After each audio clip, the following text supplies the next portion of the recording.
নমস্কাৰ মই প্ৰিমলি আৰু আপোনালোক সকলোকে হোষ্টেলত দেওবাৰ পাৰ্ট 2 লৈ স্বাগতম জনাইছো।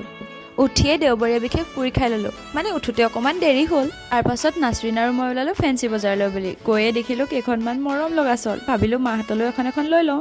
হঠাতে মৰমৰ অংকিতা বাক লগ পালো। ভিডিঅ'টো দেখাৰ পাছত বায়ে ক'ব, তই ফটোহে তুলিছিলি, কোনটো লগতনো ভিডিঅ'টো কৰিলি গমেই নাপালো। আজি আকৌ নেদেখা ফল এটা দেখিলো। মাক সোধোতে ক'লে পানী শিঙৰি বুলি। এই যে পথাৰত পাই চেচু, একদম সোৱাদটো তেনেকুৱাই। তাৰ পাছত আকৌ বহুত দিন আটলাছ খোৱা নাই বুলি আটলাছো কিনি ললো। গৈছিলো চুৱেটাৰ কিনিম বুলি, পিছে পচন্দ হোৱাত জিন্স এটাহে কিনি ললো।